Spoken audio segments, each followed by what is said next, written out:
Question number 4. According to the classical electromagnetic theory, calculate the initial frequency of the light emitted by the electron revolving around a proton in hydrogen atom. यहाँ पे classical electromagnetic theory के हिसाब से बोला है। ठीक है, तो जैसा कि रदरफोर्ड थियरी क्या सजेस्ट करता है कि जब भी इलेक्ट्रॉन जो है जैसे रिवॉल्व कर रहा है प्रोटॉन के अराउंड या न्यूक्लियस के अराउंड, वैसे वैसे वो जो है इलेक्ट्रोमैग्नेटिक वेव जो है या रेडिएशन को क्या कर रहा है, रेडिएट कर रहा है ना।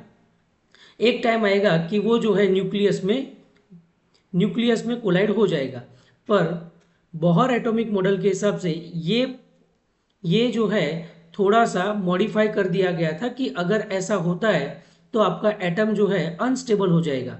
तो उन्होंने क्या सजेस्ट किया कि अगर वो हायर ऑर्बिट से लोअर आता है तभी ये एनर्जी रेडिएट करेगा, अदरवाइज कांस्टेंट वेलोसिटी के साथ वो रिवॉल्व करता रहेगा कोई रेडिएशन के बिना।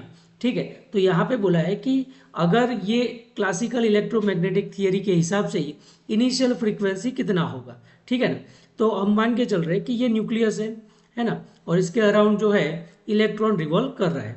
ठीक है, अब क्या चाहिए हमें कि फ्रीक्वेंसी के लिए फॉर्मूला क्या रहेगा आपका, लीनियर वेलोसिटी और एंगुलर वेलोसिटी का रिलेशन क्या है, v is equal to R omega.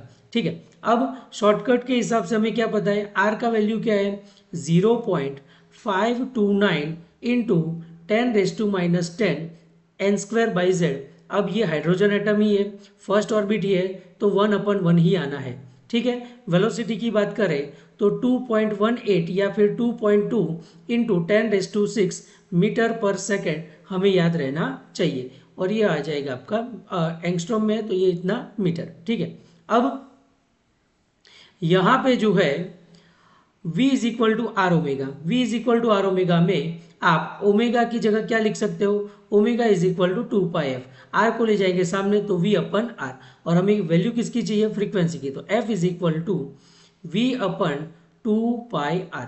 Velocity की वैल्यू पुट करेंगे, 2 पाई की वैल्यू 3.14 और रेडियस की वैल्यू पुट करेंगे तो हमें फ्रीक्वेंसी मिल जाएगा 6.6 इंटू 10⁻15 हर्ट्ज।